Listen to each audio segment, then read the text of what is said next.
वालेकुम फ्रेंड्स, मैं आपकी दोस्त साइमा शेख हमारे यूट्यूब चैनल द मास्टर में आपका इस्तकबाल करती हूँ। जैसा कि हम सभी को पता है और हम सब जानते हैं कि 16 दिसंबर से सीटीईटी का एग्ज़ाम शुरू होने वाला था और आज से एग्ज़ाम शुरू हो चुका है। आज के एग्ज़ाम में कैसे क्वेश्चन पूछे गए हैं और एग्ज़ाम का एनालिसिस कैसा रहा, आज की इस वीडियो में हम डिस्कस करने वाले हैं। चलिए आगे बढ़ते हैं।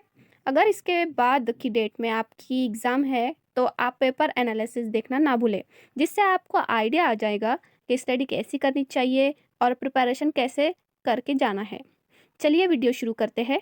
अगर हम पेपर की बात करें तो क्वेश्चन इजी तो पूछे गए हैं, पर साथ ही साथ क्वेश्चन बहुत ही ज़्यादा लेंदी थे, जिसकी वजह से पेपर में थोड़ा टाइम लग रहा था। इसके अलावा प्रीवियस ईयर क्वेश्चन पेपर में जो क्वेश्चन रिपीट हुए हैं वो भी आज इस पेपर में पूछा गया था। आप चाहे तो 4 से 5 साल के जो प्रीवियस ईयर क्वेश्चन पेपर है उसे देखकर ज़रूर जाइएगा, जिससे आपको पेपर में मदद मिलेगी। अगर ओवरऑल पेपर की बात करें तो जो पेपर था वो इजी टू मॉडरेट था, सिंपल।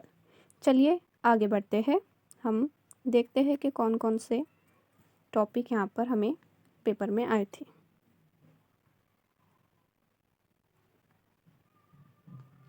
जो पहला है डेवलपमेंट। डेवलपमेंट से रिलेटेड क्वेश्चन यहाँ पर आया था। आपको बताते चलूँ कि ये एक ऐसा टॉपिक है जिससे सीडीपी यानी चाइल्ड डेवलपमेंट पेडागोगी का फाउंडेशन रखा जाता है। अगला था जीन पियाजे की थ्योरी। जीन पियाजे की थ्योरी से क्वेश्चन आया था। और अगला था वाइगॉट्स्की की थ्योरी से था। यहाँ पर स्कैफ फोल्डिंग से रिलेटेड क्वेश्चन आया था, जो कि वाइगॉट्स्की ने फर्स्ट टाइम यूज़ किए थे। उसके बाद जो क्वेश्चन था वो कोहलरबर्ग थ्योरी से आया था। ये जो पियाजे, वाइगॉट्स्की और कोहलरबर्ग की थ्योरी है, ये बहुत ही इम्पोर्टेंट है। ऑफलाइन एग्ज़ाम हो या ऑनलाइन एग्ज़ाम हो, इस पर क्वेश्चन पूछा ही जाता है। अगला जो था वो था इंक्लूसिव एजुकेशन पर भी क्वेश्चन पूछा गया था। यहाँ पर अक्सर ये जो टॉपिक है ये बहुत ही इंपॉर्टेंट है, जिससे अक्सर क्वेश्चन पूछे जाते हैं। तो चलिए आगे बढ़ते हैं। जो अगला था लर्निंग डिसेबिलिटी। लर्निंग डिसेबिलिटी से जो क्वेश्चन पूछा गया था वो था डिसलेक्सिया से रिलेटेड। डिसलेक्सिया या रीडिंग डिसेबिलिटी होता है जो बच्चे को पढ़ने में दिक्कत होती है। उसके बाद अगला जो क्वेश्चन था, question ask related to NCF 2005। ये 2000 एनसीएफ 2005 से रिलेटेड क्वेश्चन यहाँ पर आया था। उसके बाद यहाँ गार्डनर की थ्योरी, जो गार्डनर की मल्टीपल इंटेलिजेंस थ्योरी है, उससे रिलेटेड यहाँ क्वेश्चन पूछा गया था। उसके बाद जो था वो मोटिवेशन से क्वेश्चन आया था। मोटिवेशन से भी क्वेश्चन पूछा गया था। जो उसके बाद जो ईवीएस है हमारा, ईवीएस में एनसीईआरटी से क्वेश्चन पूछे गए थे। यहाँ पर इस पेपर में एनसीईआरटी को बहुत हद तक कवर किया गया है। एनसीईआरटी से पूछे जाने वाले जो क्वेश्चंस है वो है मधुबनी पेंटिंग है, जो कि बिहार में बनाई जाती है। उसके बाद हाउस बोट पर सवाल था। उसके बाद नेपेंथीस, जो कि पिक्चर प्लांट जिसे कहा जाता है। उसके बाद आसाम के घर किस तरह बनाए जाते हैं, उस पर क्वेश्चन था। उसके बाद मलेरिया पर सवाल था। मलेरिया में यहाँ पर एक कंडीशन दी हुई थी, एक सवाल कि ये कौन सी मतलब बीमारी में ये ऐसी कंडीशन होती है, इसके सिम्टम दिए हुए थे। उसके बाद स्लॉट, जो कि भालू की तरह दिखाई देने वाला एक जानवर होता है। उसके बाद एनिमल पर सवाल पूछे गए थे। उसके बाद शेल्टर। इस तरह से एनसीईआरटी को कम्प्लीटली कवर किया गया है। यहाँ पर कोशिश की गई है एनसीईआरटी पर ज़्यादा क्वेश्चन पूछे गए हैं। उसके बाद मैप पर सवाल पूछे गए थे। आप एक बार मैप को ज़रूर देख कर जाइएगा, मैप की स्टडी बहुत अच्छे से कीजिएगा। यहाँ पे अगेन इंक्लूसिव एजुकेशन पर यहाँ पर 2 बार सवाल रिपीट किया गया था, जैसे कि हमने सीडीपी में देखे, और यहाँ पर ईवीएस में भी इंक्लूसिव एजुकेशन पर सवाल पूछा गया है।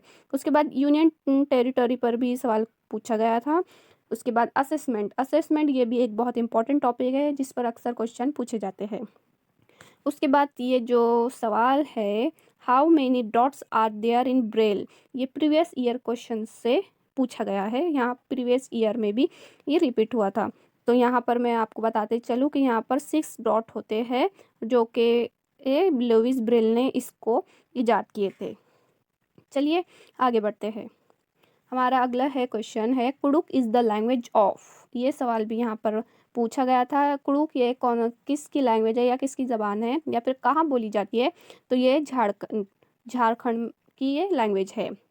हमारा अगला सवाल है कि जो बैग में चिपकाने में प्रयोग होता है, खोलने में चर चर की आवाज़ आती है, उसका आविष्कारक कौन है? यानी इसे किसने इजाद किया है? तो ये है वेल्क्रो। वेल्क्रो को जिसने इजाद किया है वो है जॉर्ज मैस्ट्रल। जॉर्ज मैस्ट्रल ने वेल्क्रो को इजाद किया था। उसके बाद मैच द फॉलोइंग, यहाँ पर मैच द फॉलोइंग का सवाल पूछा गया था, जो कि हाउसेस, टाइप ऑफ हाउसेस, यानी घर कैसे, कौन से घर कैसे बनते हैं या कहाँ के घर किस तरह से दिखाई देते हैं। तो मैच द फॉलोइंग में आसाम थे, मेघालय थे, लद्दाख था, राजस्थान, इस तरह से क्वेश्चन यहाँ पे पूछा गया था। इसके बाद अगला सवाल था जो पूछा गया था वो था what is the month of bee keeping. Bee keeping का मंथ जो मतलब की जाती है बी कीपिंग, वो कौन से मंथ में की जाती है? तो यहाँ था अक्टूबर टू दिसंबर। इस तरह से यहाँ पर ये सवाल पूछा गया था। चलिए आगे बढ़ते हैं। हमारा अगला सवाल था which animal स्लीप्स upside down on a tree for 17 horse in its entire life of about 14 years. It hardly, ये नहीं है यहाँ पर, it's hardly roams on a tree. तो जो 40 साल, जो 17 घंटे सोता है, 40 साल तक की जिंदा रहता है और अपनी लाइफ में सिर्फ 8 जो दरख्त है वो बदलता है, तो वो है स्लॉट, जो भालू की तरह दिखाई देता है, ये स्लॉट। चलिए आगे बढ़ते हैं। In which country do people look opposite relative to India? इसका आंसर है अर्जेंटीना। हमारा अगला सवाल है मधुबनी पेंटिंग। मधुबनी पेंटिंग से पर क्वेश्चन पूछा गया था जो कि बिहार में बनाई जाती है। उसके बाद एलिफेंट पर क्वेश्चन पूछा गया था और टाइगर पर। इसी तरह अगला हमारा सवाल जो पूछा गया था कि where is the maximum production of aluminium. Aluminium का ज़्यादा से ज़्यादा प्रोडक्शन कहाँ पर होता है? तो वो है उड़ीसा में। उड़ीसा में ये एल्यूमिनियम का प्रोडक्शन ज़्यादा दिखाई देता है। चलिए आगे बढ़ते हैं। अगला जो क्वेश्चन है हमारा वो है question ask related to sequence of theme of EVS, यानी कि एक यहाँ पर थीम दी हुई है ईवीएस के, उसको सीक्वेंस से लगाना है। यहाँ पर इस तरह का एक क्वेश्चन यहाँ पे दिया हुआ था। इस तरह उसके बाद है जो मैथ्स में दिया हुआ है वो HCF और LCM पर क्वेश्चन दिया हुआ था। उसके बाद मेजरमेंट पर एक क्वेश्चन आया हुआ था मैथ्स में। उसके बाद था मेंसुरेशन पर भी एक क्वेश्चन आया हुआ था। उसके बाद TLM, यानी TLM means teaching learning method पर एक क्वेश्चन पेडागोगी से पूछा गया था। इस तरह से आज के पेपर में ये ओवरऑल क्वेश्चन पूछे गए थे। हो सकता है कुछ क्वेश्चन आगे पीछे या कम ज़्यादा क्वेश्चन में हो, या आपके ही ज़रिए हमें मिले हुए क्वेश्चन हैं। अगर आप हमारे चैनल पर नए हैं तो इसे लाइक कीजिए, सब्सक्राइब कीजिए और शेयर ज़रूर कीजिए। जिन लोगों का आने वाला पेपर होगा उन्हें इस एनालिसिस की वजह से बहुत मदद मिलेंगी और वो अपने पेपर में और ज़्यादा अच्छा कर सकते हैं। डिस्क्रिप्शन में हमारे टेलीग्राम चैनल के लिंक दी हुई है, जहाँ से आप इस वीडियो के PDF को बआसानी डाउनलोड कर सकते हैं और इस वीडियो को ज़्यादा से ज़्यादा शेयर करें ताकि स्टूडेंट को इससे फ़ायदा हासिल हो सके। Okay, thank you.